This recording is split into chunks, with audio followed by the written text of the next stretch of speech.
Hello, this is Matthew Armstrong and welcome to Stage 5 of the Awakening process. Stage 5 is all about reconnecting with ourselves, reconnecting with the earth, reconnecting with the stars, reconnecting with Mother Nature.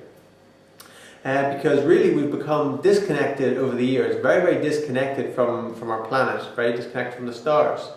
And this isn't something that's intangible, it's something that's very tangible. We can really see it in the way we live our lives today. Pretty much the whole human race is wearing these rubber-soled shoes or some sort of insulated shoes where we're completely insulated from the planet, like literally insulated from it. We're living in these buildings where we're insulated from the planet. A lot of us are living in cities where we have all this ambient light, so we can't see the stars, we can't see the cosmos.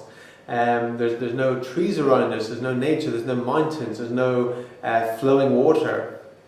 There's no waves coming in, and we're living in this concrete jungle or this space age where everything's electronic, and we're taking in all the radiation, we're taking in all the electromagnetic chaos, and then we're not getting it out.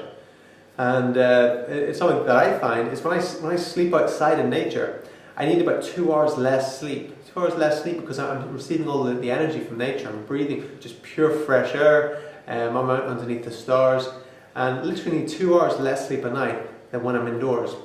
And really, we wonder why we're so low in energy is because we've lost that connection with nature, and nature is very healing.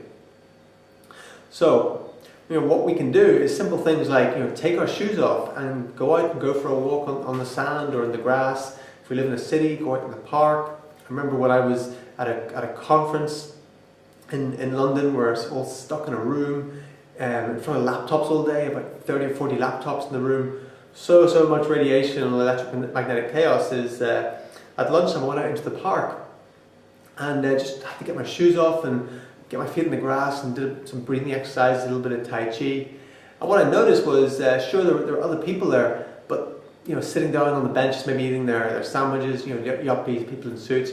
But none of them were actually really connecting with the earth. They were sitting around trees and they were getting a bit of energy that way, but they were losing out on about 90% or 95% of the energy they could be getting by not taking the shoes off and actually planting their bare feet in the ground. And that is a huge thing. So taking 50 minutes a day at least of just getting out, going for a barefoot walk, doing some breathing exercises on the grass, all that electromagnetic chaos, you're earthing yourself, so it's all just shooting out of your body rather than bouncing around like a pinball when you're insulated. And at night time, if we can just find somewhere where we can see the stars, if it's a starry night, and just do some stargazing for 10 minutes, 20 minutes, whatever, and just reconnect with the stars, because that is something, we come from the stars and we can get a lot of wisdom from the stars, a lot of knowledge. And just the light that shines, we can receive just wisdom from that light that shines into our eyes from the stars. Remember, the stars, this may be a new paradigm, but the stars, they're living beings. Our sun, a living being, the earth we stand on, this is a living, conscious, intelligent, conscious being. And so that's maybe a new paradigm, but that's what we must start to understand, that these aren't just big rocks floating through space. We're living on an intelligent, conscious being. When you look up at the sun, that's an intelligent, highly intelligent, conscious being. It's not just flames and gases and all that. And when we look up at the stars, same things, conscious beings, and also a lot of other inhabitants up there as well. So, we can receive not just energy, but we can receive knowledge and wisdom from the earth, from the stars, from the sun. So it's those sort of simple things we can do. Connect with the earth each day, go and touch a tree, hug a tree. If you've never done it before, it's fantastic. It feels really good. You get all the negative energy out, you're taking so much positive energy. Trees you can get so much wisdom from trees as well. As well as just going out in the ocean. You wonder why. I used to see surfers a lot, and they'd be lying out in the ocean for maybe 7-8 hours a day, catching a wave. Not that often really, when there were smaller waves, but they still stay out there all day. Why do surfers, why are they so addicted to their sport? You find surfers are just obsessed with it. And it's not so much catching the wave, it's it's the spiritual side to it. It's the connection. It's the energy that they get from the water, from being out in the sea, being out in the elements. You're just completely connected to the water. So they lie out there all day, and they're just connected, and they're just getting so much energy from that. And it's just the icing on the cake to catch a wave now and again. Same for a rock climber. Rock climbers are obsessed with rock climbing, and it's not so much climbing the rock or getting up a new route or getting to the top of a mountain. It's more the energy they get from being out there. You're on a huge slab of rock, climbing it. You're taking in so much energy from that slab of rock. So it's really connecting and receiving the energy from these living beings as the earth, as the stars, as they all are. So those are a few things that you can definitely do to start reconnecting with the earth, taking in the knowledge, taking in the wisdom, rather than living this lifestyle where we're just completely disconnected and starting to become like robots. So get out there, get your feet in the soil, get in the sand, connect with the stars, because the stars are where it's at. If you ever look at the word disaster, you look at in the Latin, disaster, it actually means apart from the stars. So to be apart from the stars, that's a disaster. And so we need to reconnect with the stars and just open up and just take in their wisdom because it really is up there. And spending some time up there doing that, it starts to come and you start to really get it. And contemplating how infinite and how huge everything is as well. Just lying up, looking at the stars and contemplating everything.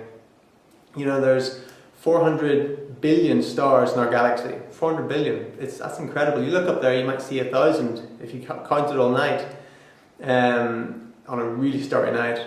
But out there's 400 billion stars in our galaxy.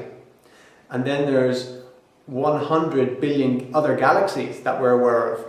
So 100 billion other galaxies, who knows how many stars are in those galaxies.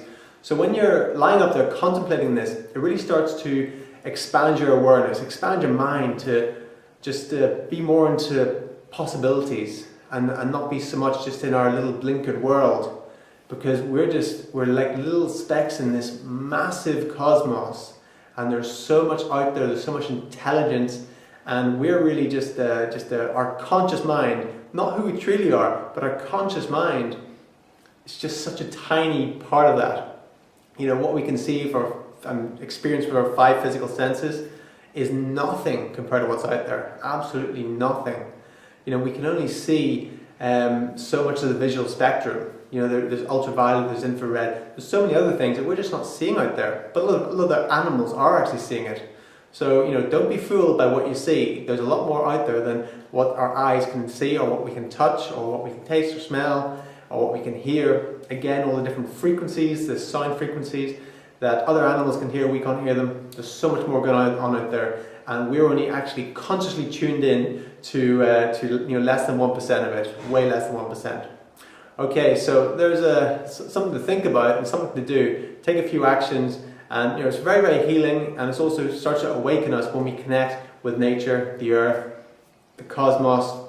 You know, if you're feeling down, feel depressed or anything, go out for a walk in nature. And nothing perks you up more than that. A great tip as well is keep your eyes on the horizon. If you can keep your eyes on the horizon for a 45-minute walk, at the end of it, you're just charged, you're just buzzing. You'll find you look around, most people that walk along, they're looking 5 feet in front of them on the ground. And it's just a really, really bad habit. So get the habit of bringing the eyes up, and you'll catch yourself, because at first you'll walk for a few minutes and then you realize that you're looking at the ground because it's just a habit. So start lifting the eyes up, and it becomes like a meditation where you're walking along and you keep on catching yourself until one time you'll suddenly do it and you'll walk for 45 minutes straight without dropping your eyes once. And that's an incredible experience. So again, this awakening experience, this awakening process, it's not about just believing in things that I say, or it's about experiencing. True awakening is about experiencing. It goes way beyond belief. Because our beliefs change all the time. We'll get into that. It's about experiencing. So go ahead and go and experience these things for yourself, and then you know. My name is Matthew Armstrong. Look forward to talking to you in stage 6. Take care.